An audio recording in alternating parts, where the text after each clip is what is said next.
This segment is brought to you by Rouse's Markets. Feels like home.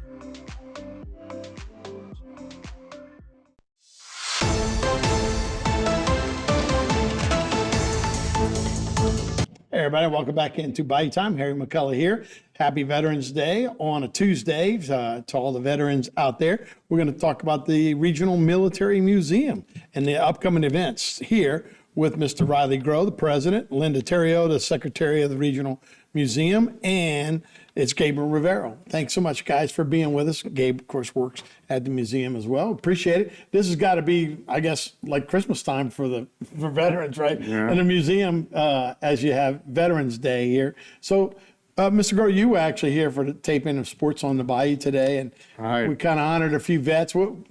Just before we get started, what's Veterans Day mean to a great veteran? Well, people don't realize, veterans, that they gave up part of their life so we can have freedom. Some of them joined, some of them got drafted like me. And I went ahead and did my 2 years, and it was an experience. I think all teenagers ought to go through. They would learn a little more respect for this country. But veterans, they're the ones that have kept this country like it is. Of course, it's getting kind of bad with the politicians. But I'm proud to be a veteran, and I salute all veterans and thank them for their time. Yeah, we definitely do. And we certainly appreciate your time.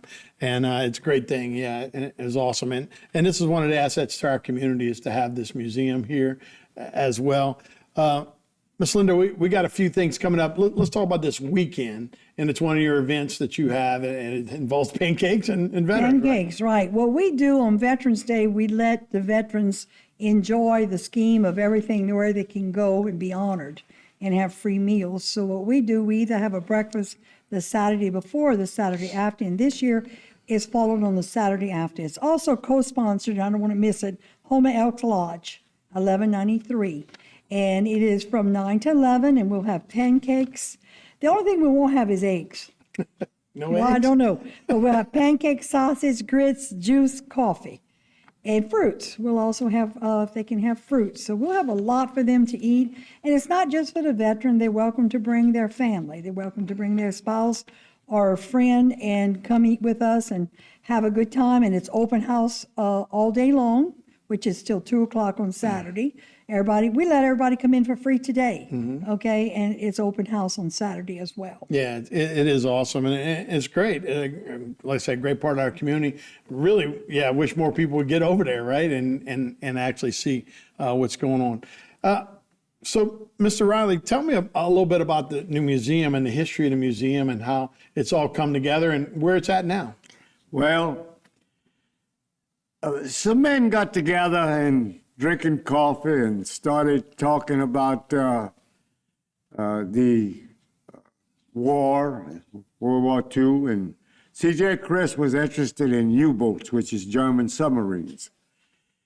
And one fella said, well, I got a rifle that I brought back as a souvenir. And this other fella said this and that. So finally, it was C.J.'s dream to have a museum.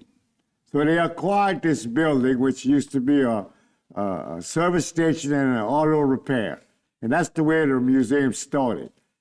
And then that was in 2004.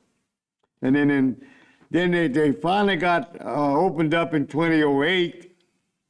And they kept getting stuff, and they didn't know what to do with it. So they said, we need a new building. How are we going to get it? So they went to the taxpayers of Terrebonne Parish, and they floated a bond issue. And the atrium was built in 2014. And then they're still getting stuff. So they added the back part, the second and third floor, in 2018. And that's where we're at now. Now, we've acquired a few other stuff. We have some stuff that we're working on that's being rebuilt. We're gonna start a park across the street We're going to put the landing craft like was used in World War II on Higgins D-Day, built by Higgins, and we have a few other things. We've got some people that paid we put 3 flagpoles up. That's going to be in the park, and it's something to see the history of this museum. A lot of people walk into the old museum, which we don't have too much. We got President Eisenhower's plane there. But when they walk into the atrium, they are amazed at what we have in there. Yeah, it's really cool. So I invite everybody to, hey, come see. It's history. And you guys have a new thing, Gabe, and this would like you to talk about. There's a new submarine. Now, it's not a U-boat submarine from the Germans, but it's a replica of it, right? Yes, sir. It's a 45-foot long model of U-571. It was used for a movie titled U-571 back in 2000. So for the past 20 years, it was outside the Naval Museum over in Biloxi, Mississippi. So we've just got it on Friday. It's a model of a Type 8 U-boat that was used during the war. And we're going to repaint it and reassemble it to resemble U-166, which was sunk right off the mouth of the Mississippi River. We have a history here, right? I know a lot of people met Germans back in the day. They would help them feed them and that kind of stuff, trade them different things. So we have a rich history of those U-boats all around our area. So let's take a break and we'll continue with that, plus what's coming up next on December 6th. So we'll be right back with more Bayou Time right up to this. This segment was brought to you by Rouse's Markets. Feels like home.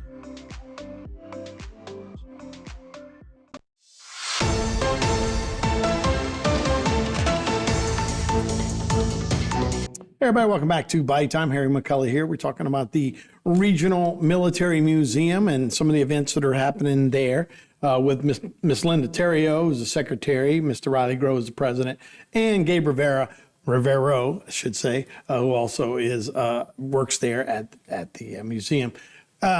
Linda, we also have a Pearl Harbor function that you guys are having as well. So you're going to have a nice guest speaker, guy from Baton Rouge, Lieutenant Colonel, that's going to come in and talk. So tell me about that night, that day. All right, that's going to be on a Saturday, December the 6th, and we have the doors open at 10, open house, and at 11 we have guest speaker Lieutenant Colonel Clifford A. Palmer with a very, very impressive history of his service to the country.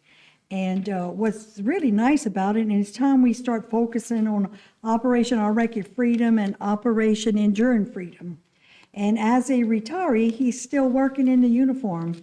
He's helping to promote people to join the military. And he lives out in Baton Rouge, and so they'll be out on December the 6th.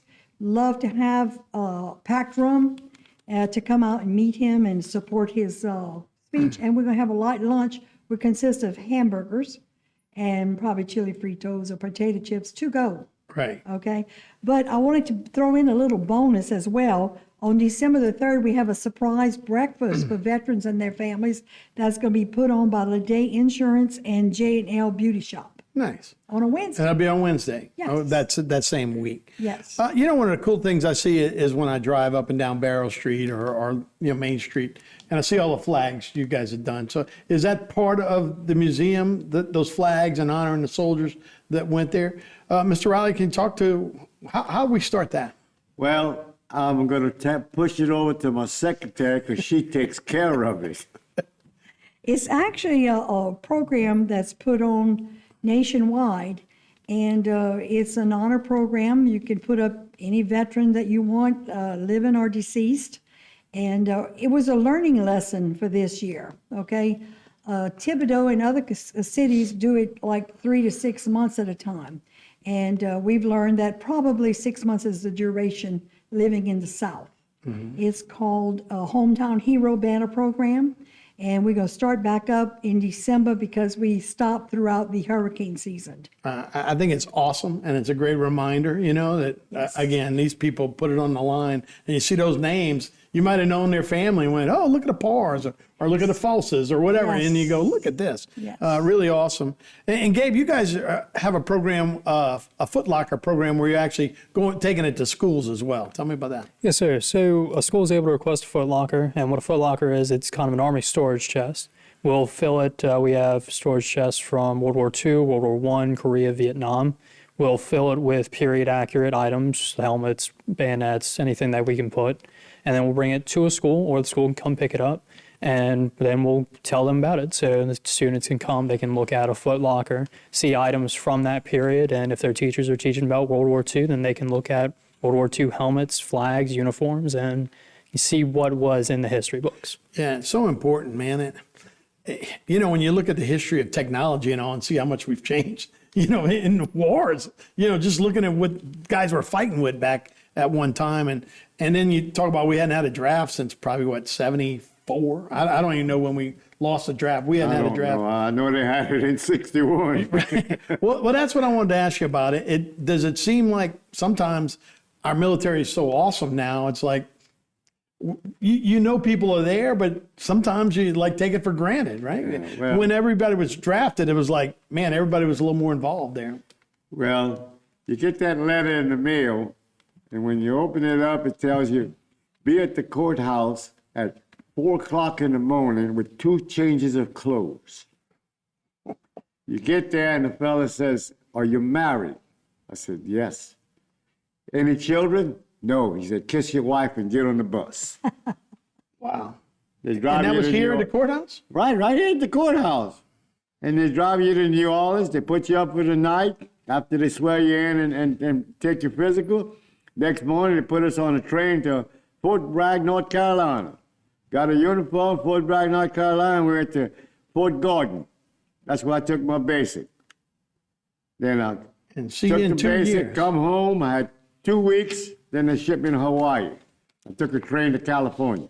And they said, you went literally That was way. it. Get on the bus. Get on the bus. That was it. Kiss your wife and get on the bus. And like, that's an amazing And I story didn't see itself. my wife until a year later.